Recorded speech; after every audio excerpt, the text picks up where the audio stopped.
Leg work in tennis is often under-celebrated, but any serious player, especially someone like Tommy Paul, understands it is the secret engine powering nearly everything: movement, shot creation, balance, defense, offense.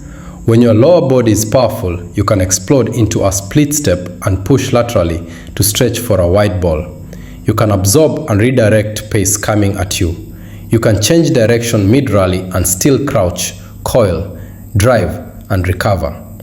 In other words, strong, responsive legs transform you from a spectator to a threat on every exchange. If you lack that muscular resilience or stability, your upper body work is handicapped. You'll arrive late, lean awkwardly, strain joints, and fail to consistently dictate patterns. That is why Tommy's emphasis on an extreme leg development routine, full of dynamic bursts, holds, and control under tension, is not optional but foundational to how he plays. But beyond just raw power, Tommy's legwork is about blending strength with finesse. He needs the explosiveness to chase down a disappearing drop slice, but also the micro-control to hold a crouch while the opponent tosses a moon ball, then spring instantly for the next. That dual nature is present in his playing style.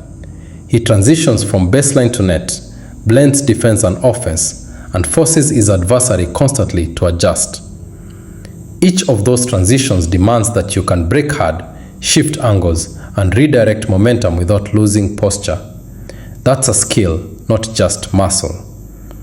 In addition, repetition in matches can accumulate micro damage. Fatigue weakens joints, coordination fractures, and you begin overcompensating. Tommy's leg routine builds anti-fragility. He's preparing not just to perform under ideal conditions, but also to hold form deep into 5-set matches, long tournaments, and grueling heat. He's aiming to make his legs bulletproof, so that his game doesn't deteriorate when everyone else's does. Reports of his brutal workouts in Florida and South Florida heat underline this. He doesn't just train when conditions are easy. He trains under stress so that actual match stress feels less taxing.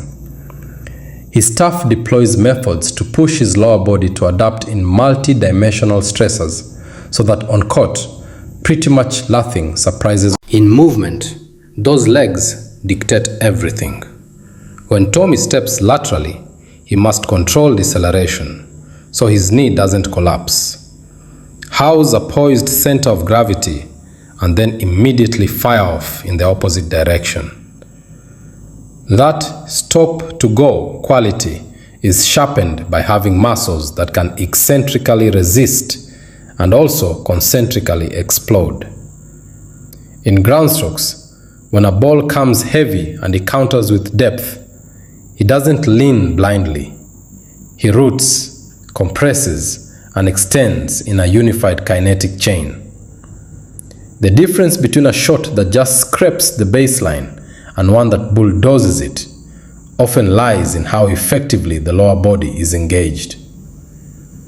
His playing style thrives on patterns, on pressuring, chasing, flicking, advancing.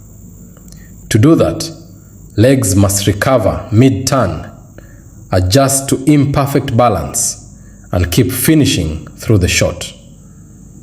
Tommy is not a static slugger.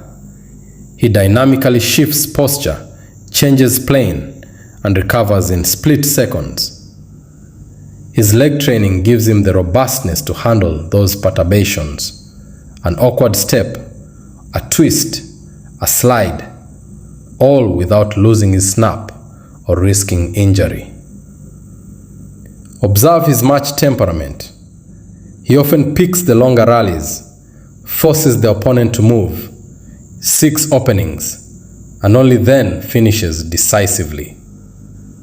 That game plan only works if you can sustain that tempo without falling behind. His legwork isn't about short bursts only, but about sustaining quality bursts over the course of a match, repeatedly. The strength built allows him to maintain depth and aggression even when fatigue sets in. The stability built helps him stay precise and safe under pressure. It's also a psychological edge.